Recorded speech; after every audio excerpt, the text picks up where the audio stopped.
especially privileged to have one of our own breakfast Rotarians to deliver our keynote address. Mr. Rory Griffy is the current president of Breakfast Rotary, and he is a man of amazing talents and huge heart.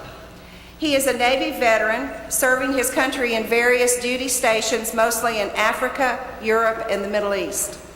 He has undergraduate degrees in secondary education, theology, and psychology. He has a master's degree in divinity and psychological counseling. After working for more than a decade for the state of Tennessee as a probation officer and parole officer and instructor at the Tennessee Correctional Academy in Tullahoma, he is currently the director of Bedford County Probation. He is involved in many community and service projects. His hobby is raising horses with his son, and he is truly a talented man, as I learned at our international dinner recently, because he can speak Swahili. Welcome, Rory.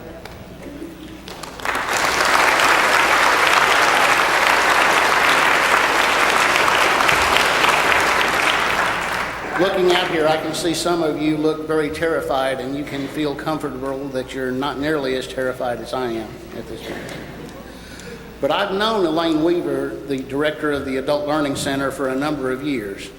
And I know that we believe in many of the same things. For instance, I know that Elaine believes, as I do, that we live in a nation where you can accomplish anything that you dream. Elaine's a true patriot. Elaine gave me a phone call a few weeks ago, and she asked me a series of questions. And she asked me, she said, "Do you believe this is a great nation?" And I said, "Yes, Elaine, I do." She asked me, "Do you believe in the Constitution of the United States?" And I said, "Yes, Elaine, I do." She asked, "Do you believe in free speech?" And I said, "Absolutely." She said, "Then be at the Adult Learning Center at 7 o'clock on Monday, because you're getting one." Well, you know, I don't want to take too much light out of all of this, because, in fact, when Elaine asked me to come, I felt a great sense of honor to be here in front of you. And I want to thank you for the opportunity to speak with you this evening. Each of you should be proud of your accomplishment.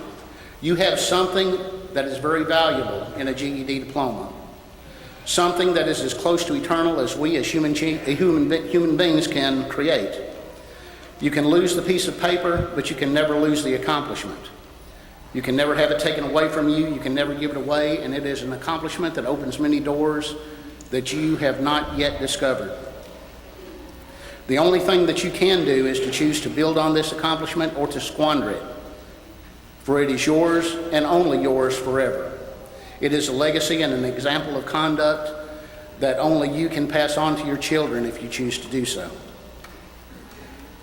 When asked to address this body, I wondered what I might possibly say that would inspire or encourage you to even greater things in your life. Was there anything that I could offer you to help bring your goals and accomplishments and wishes for success into focus? This question was on my mind when I spoke with a young man outside the door in a cap and gown just a few minutes ago, and I asked him, "What are your goals?" He said he wanted to go to the Tennessee Technology Center and study computer technology. But you know, he really had a deeper goal than that, because I know for a fact that what this young man wants is to be the finest technician in Bedford County. And Kevin, I have no doubt that you can do just that. Remember this, Kevin. The only sure way to success is planning, hard work, and endurance. And even the woodpecker knows one thing. His success depends on the fact that he uses his head and continues to peck away until he finishes the job that he starts.